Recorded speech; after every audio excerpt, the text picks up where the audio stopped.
देशको नागरिक हो त जुन देशमा हेर्ने हो भने अझै पनि आवाजात गर्नको लागि र विद्यालय जानको लागि भनेर तुइनको प्रयोग गरेको हुन्छ। त्यहाँ पुल बनेको छैन। अनि म यस्तो देशको नागरिक हो त जुन एउटा विगत गाउँमा एकजना गर्भवती भएको महिलाको लागि भनेर बच्चा जन्मको लागि एउटा अस्पताल छैन अनि एम्बुलेन्स पनि छैन है त।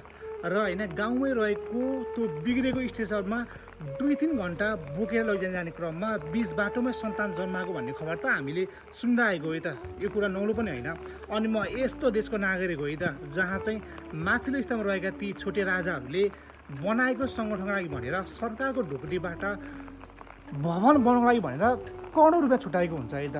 अझै हेर्ने हो भने नेपाली जनताले खाइ नखाइ गएर होइन पसिना बगाएर अझ विदेशमा रहेका दाजुभाइले रेमिटेन्स पठाएर सरकारको ढुकुटीबाट होइन आफूले खोलेका सङ्गठन र आफ्ना ती झोले कार्यकर्ताहरूलाई पाल्नको लागि भनेर 3 करोडभन्दा बढी पैसा चाहिँ जहाँ छुट्याएको छ भन्ने खबर आएको छ है त। त्यही पनि काङ्ग्रेसले है त।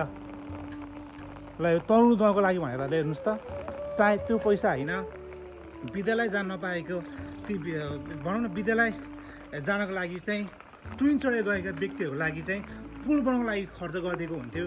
एउटा सुत्केरी भएको व्यक्ति होइन 2-3 घन्टा बोकेर जाने क्रममा जहाँ चाहिँ बिच बाटोमा होइन बच्चा जन्माएको खबर सुन्दा होइन दुःख पनि लाग्यो हामीलाई होइन।